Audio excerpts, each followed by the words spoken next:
اور ہم نے پھر آج میں پھر بھی گزارش کروں گا کہ اہل سنت والجماعت کا جو عقیدہ ہے یہ بڑا مضبوط عقیدہ ہے. میں کہتا ہوں میں بڑا تنگ بھی ہوں ان سے، سنیوں سے. میں کھلا آدمی ہوں، میں کوئی ڈرتا نہیں ہوں کسی سے. زندگی موت اللہ کے ہاتھ ہے، اللہ کے ہاتھ ہے، کوئی نہیں مار سکتا. جب اس کا حکم ہوگا تو مریں گے، ہے جی. تو اس لیے ڈر کوئی نہیں ہے، صرف یہ ہے کہ مجھے ان سے گلہ بھی بڑا ہے کہ یہ سمجھتے ہیں کہ ہمارے مسلک کی ترجمانی کی جائے تو ہماری ساری ان باتوں کو مان لیا جائے جن کا ہمارے پاس ثبوت نہیں ہے اور ہم نے اپنی طرف سے گھڑ کر اس کو دین میں شامل کر لیا ہے. ان کو بھی مانو تب سنی ہو، یہ میں نہیں مانتا. ٹھیک ہے، چاہے بریلوی حضرات تنگ ہوں، چاہے کوئی بھی تنگ ہو. کئی لوگ کہتے ہیں جناب تم اپنا مذہب بتاؤ کہ تم بریلوی ہو، دیوبندی ہو، شیعہ ہو، اہل قرآن ہو، تبلیغی ہو، کیا بلا ہو. بھائی کبھی بریلویوں کی تعریف کرتے ہو، کبھی ان کو دھر لیتے ہو، کبھی دیوبندیوں کی تعریف کرتے ہو، کبھی ان کو دھر لیتے ہو، کبھی شیعہ کی تعریف کرتے ہو، کبھی ان کو دھر لیتے ہو. تم یہ چکر کیا ہے؟ تم ہو کیا؟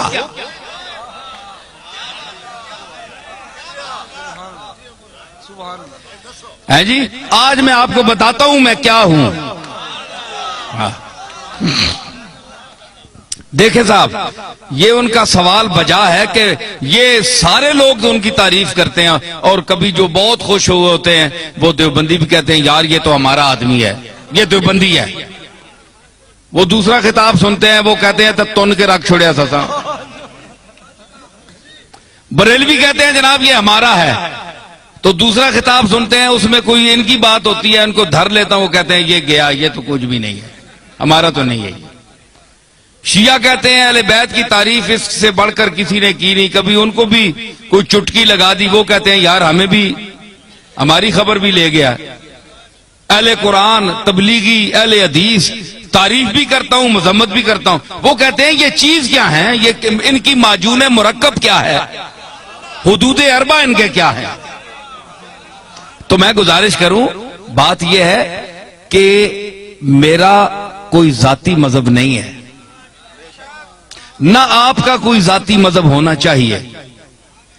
ہمارا مذہب، ہمارا عقیدہ، ہمارا مذہب، ہمارا مسلک، ہمارا نظریہ، ہمارا اندیہ وہ ہونا چاہیے جو اللہ کی آخری کتاب قرآن مجید میں آیا ہے، یا جناب محمد الرسول اللہ سے جو عقیدہ، جو طریقہ ثابت ہے وہ آپ کا اور میرا عقیدہ ہونا چاہیے. ٹھیک ہے نا؟ یہ مسلمان کی تعریف ہے. تو ہر یاد رکھیے کہ ہر مذہب میں، ہر مسلک میں افراط و تفریط ہے. یا کوئی کسی بات میں گھٹ جاتا ہے، بہت دالیوں لے ونن تے بعض جگہ وہ اتنی شدت کرتے ہیں کہ حد سے بڑھ جاتے ہیں. میانہ روی، حضور نے فرمایا خیر الامور اوسطھا، یہ آپ کا ایسا جملہ ہے کہ پوری کائنات کے ہر چیز پر اس کا اطلاق ہو سکتا ہے. پوری کائنات، ہر عمل، ہر نظریہ، ہر نقطہ، یہ سرکار مدینہ کا وہ ارشاد ہے. میں اس کی تعریف کروں کہ فرمایا کہ ہر چیز میں درمیانہ روی اختیار کرو، ہر چیز میں. آپ اس کو گھر جائیں، اپنے بال بچوں کے ساتھ، بیوی کے ساتھ، والدین کے ساتھ، محلے والوں کے ساتھ برتیں اور حضور کے اس ارشاد مقدس کو آپ ذہن میں رکھیں کہ ہر چیز میں میانہ روی، نہ حد سے بڑھو نہ حد سے نیچے ہو، درمیان میں چلو. وہ کسی نے کہا نا کہ عزیز اتنا ہی رکھو کہ جی بہل جائے، عزیز اتنا ہی رکھو کہ جی بہل جائے، اب اس قدر بھی نہ چاہو کہ دم نکل جائے. ہر چیز کا ایک طریقہ ہوتا ہے، اعتدال، درمیانہ روی. تو حضرت پیر میر علی شاہ صاحب کا کو اللہ نے علماء عصر میں امتیاز کیوں عطا فرمایا؟ دیوبندیوں نے کیوں ان کو مانا؟ شیعہ نے کیوں مانا؟ رد مرزائیت میں جب میرے دادا وہاں تشریف لے گئے تو سب نے مسلمہ طور پر آپ کو مقتدا اپنا کیوں مانا؟ آج کون سا پیر ہے پاکستان میں کہ جس کو تمام مسالک کے علماء اور مشائخ اکٹھے ہو کر اپنا پیشوا مانے؟ کوئی ہے آپ کے سامنے آیا؟ نہیں آیا، اس لیے کہ وہ خود معتدل نہیں ہے، وہ پارٹی کا بن گیا ہے، پارٹی کا ہو کر رہ گیا ہے۔ اس نے کہا ہے کہ اگر میں شیعہ ہوں تو میں نے شیعہ کی حمایت کرنی ہے، چاہے شیعہ غلط ہے میں نے شیعہ کو ثابت کرنا ہے، دیوبندی ہے تو اس نے کہا میں نے دیوبندیوں کو ثابت کرنا ہے چاہے وہ غلط ہی کریں، بریلوی ہیں ان کو میں نے ثابت کرنا ہے چاہے غلط ہی کہیں، میں نے ان کی تائید کرنی ہے۔ پیر میر علی شاہ صاحب میں یہ خوبی تھی کہ اللہ نے ان کو علم وافر کے ساتھ عقل سلیم بھی عطا کی تھی، اور وہ میانہ روی اور اعتدال حضور کے اس ارشاد کو سامنے رکھتے ہوئے کہ خیر الامور اوسطھا، کہ ہر چیز میں میانہ روی اختیار کرو، حدوں نہ ودو تے حدوں لو بھی نہیں، تھلے بھی نہ ہو جو تکو نا ترکڑی تول لینا تولتے ہیں نا تے او جی وچ لوہا ہونا ہے اساں تکنا ہے دکاندار پہ یہ ایتھے بالکل جس لئے انجا آونجے نا سدھا اس ویلے تولا جو برابر ہونا، انصاف نہیں ترازو بچ ہے جی۔ تے کئی جڑے او تے مولیاں نے پتھر مار چھوڑنے، مار کے میں تکنا رہا ہاں، مولیاں نے پتھر مار چھوڑا ہے یا ایمیں سودے نہیں چمک دیتی تو پلڑا ہے جو ہو گیا تو اساں جلدی جلدی پا دیتا، کیوں سرور تکنا ہونا ہے نا؟ اچھا تو مطلب ہے کہ دھوکہ دے دیا، چکر دے دیا، تو مطلب یہ ہے کہ وہ سودا وہاں جاتا نہیں پورا، صرف ٹچ کر کے اس کو نیچے کر کے چکر دے کے چلے جاتے ہیں۔ لیکن جو سمجھدار گاہ کو اس کو پتہ ہے کہ جب یہ بالکل تول میں صحیح آئے گا نا، انصاف پہ آئے گا، نہ ادھر جھکاؤ ہوگا نہ ادھر ہوگا، تو پھر صحیح تلے گا۔ اس کو کہتے ہیں اعتدال، درمیان میں، نہ ادھر نہ ادھر۔ تو آپ بتائیں کہ سودا وہ صحیح تلتا ہے نا جو اعتدال پر ہو، جسے اس کے آنے جی ترکڑی نہ ہو، کنڈا صحیح تولتے درمیان کھلوتا ہوئے اور صحیح سودا تلنا ہے۔ پیر میر علی شاہ صاحب کے میزان علم پر وہ کنڈا جو صحیح ہے اس پر ہر وہ سودا تلتا ہے، اور جو غلط ہو زائد ہو وہ ادھر ادھر ڈول بننا، ختم ہو بننا۔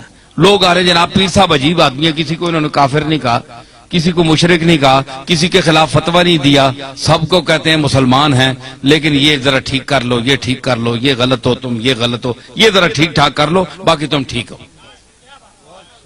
پیر میر علی شاہ صاحب یہی کہتے ہیں نا۔ تو ہمارے یہ آج کے بعض بریلوی حضرات یہ کہتے ہیں جناب کہ انہوں نے اتنا علم ہونے کے باوجود انہوں نے کیوں کسی کو کافر نہیں کہا؟ دیوبندیوں کو کافر کیوں نہیں کہا پیر میر علی شاہ نے؟ اتنا بڑا عالم ہے، اور دوسرے لوگوں کو کیوں نہیں کہا؟ بھائی کوئی کفر کی بات سامنے آئے تو کافر کہیں، ان کی تصانیف آپ پڑھیں تو یہ اتفاق کے ساتھ بالاتفاق یہ بات جو ہے یہ آپ ذہن میں رکھیں کہ چاہے بریلوی ہو، چاہے دیوبندی ہو، شیعہ ہو، کوئی بھی ہو، اگر اس کے دل میں اس کے زبان سے ایسا جملہ نکلتا ہے جو رسول اللہ صلی اللہ تعالی علیہ وسلم کی گستاخی پر مبنی ہے، وہ حضور کو لوگوں کی نظروں سے گرانا چاہتا ہے، وہ دائرہ اسلام سے خارج ہے۔ ٹھیک ہے؟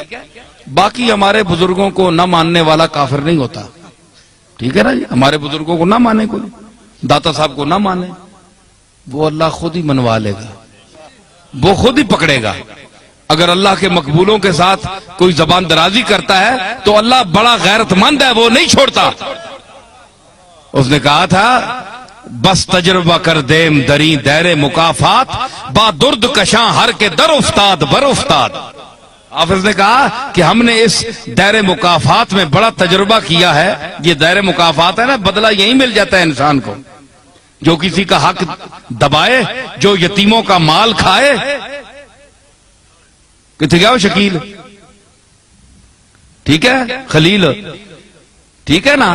تو مطلب ہے آپ کے علاقوں میں بھی ایسی چیزیں ہیں کہ جو غریبوں کا مال کھاتے ہیں، یتیموں کا مال کھاتے ہیں، اور ان کے یتیم رشتہ دار جو ہیں وہ دوسروں کے مدرسوں میں پلتے ہیں جا کر. سمجھ آئی؟ تو یہ فرمایا کہ وہ لوگ یاکلون فی بطونہم الا النار، وہ کھاتے ہیں اپنے پیٹوں میں انگارے، بھر رہے ہیں انگارے، آگ کے انگارے جو یتیم کا مال کھاتے ہیں. ٹھیک ہے نا؟ تو کہتے ہیں انہوں نے کیوں نہیں فتویٰ لگایا؟ بھائی فتویٰ انہوں کا دیکھیں، جو رسول اللہ کی گستاخی کرے گا، حضور کو کے متعلق، اور سب سے وہابیوں کے جو سربراہ ہیں، اپنا نہیں کیا نام ہے، ابن تیمیہ، وہ ان کے بھی جد اعلیٰ ہے.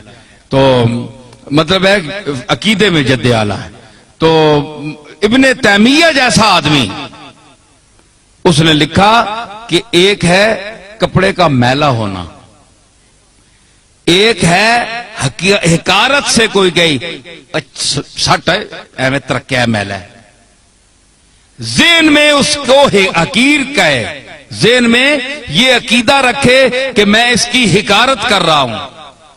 ایک یہ ہے کہ حضور علیہ الصلوۃ والسلام کی کملی جو ہے، آپ کا جبہ یا ہر وہ کپڑا جو آپ کے جسم اقدس سے مس ہوا، لگ گیا، ایک بار لگا یا کئی بار لگا، تو اس کو وہ شرف حاصل ہے کہ دنیا میں کسی چیز کو وہ شرف حاصل نہیں. ٹھیک ہے؟ تو اگر وہ میلا بھی ہو سکتا ہے نا، گرد و غبار تو پڑتی ہے، وقت کا گزرنا اس کو گل جاتا ہے، پرانا ہو جاتا ہے. تو اگر کوئی شخص، یہ ابن تیمیہ